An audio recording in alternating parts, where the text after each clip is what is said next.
We conducted a randomized controlled trial in which we were comparing our in-piece intervention, which combined palliative care and dementia care management, to usual care. And it was enrolling a total of 201 dyads of pairs of patients with dementia and their caregivers. And they had to be having at least moderate to severe levels of dementia and residing in the community, so not in a nursing home. And we followed all of those dyads over 2 full years or until the time of death. And the intervention was proactive monthly phone calls from a specially trained nurse or social worker to provide state-of-the-art dementia care management and then incorporate palliative care principles such as a focus on advanced care planning, symptom management, and caregiver support. And our main outcome that we're most excited about was that we reduced the use of the emergency room or hospital by half in the intervention group compared to the usual care. And the trial took place primarily during the COVID pandemic and the early surges. So people with dementia were getting hospitalized at a very high rate and had a very high mortality rate. And yet we were able to decrease visits to both the emergency room and hospitalizations. And we think that that's important both because it prevents the disruption in the lives of the patients and the caregivers. It keeps people out of the hospital where they can suffer from complications and decline in function. And from the health system perspective, it could be potentially great cost savings. Yes, we were surprised that we didn't have a bigger impact on symptoms, especially since some of the interventions we were using had previously been shown to reduce neuropsychiatric symptoms such as agitation or psychotic features. So we're a little bit surprised that that didn't occur. But on reflection, it turned out that the patients who were enrolled and their caregivers actually had pretty low levels of symptoms at baseline.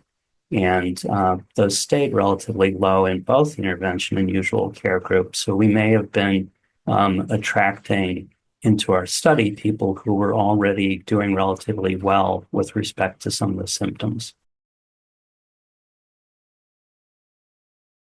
Well, I think that I would put this finding sort of in the context of many studies for not only dementia, cancer, other conditions have found that African American or Black individuals are often at higher risk of later diagnosis, less access to care, worse outcomes. And so that's true in dementia care as well. So that's sort of where we're starting, is that those individuals are probably at greater risk of bad outcomes. And so it was really exciting for us to see that in the subgroup analyses that those individuals really achieved greater reductions in the use of the emergency room in the hospital. And we think that's because we were providing this proactive contact with our nurse and social worker and giving them access to state-of-the-art care that they might not otherwise have had. I think there are several things that we've been talking about. One is, obviously, we did our study here in central Indiana, primarily in 2 healthcare systems. And so that's a limitation of the work. And so typically one of the next kinds of projects that people will do after a study like this is to look at trying to do a multi-center study. And so that's one thing that's sort of on the potential drawing board. And in particular, we're looking at the fact that Medicare has recently launched this payment demonstration model called GUIDE for dementia care management.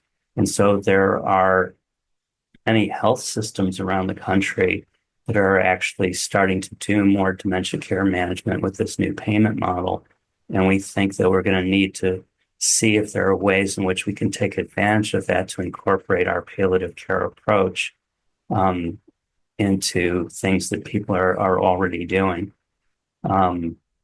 We also, within our subgroup analyses, saw that the patients who seemed to benefit most from the reduction in the ER visits and hospitalizations were people with higher symptoms at baseline. So we think that there may be a way in which part of how we would adjust our model in the future would be to have a greater targeting of people who already have higher symptoms and could benefit the most from the intervention.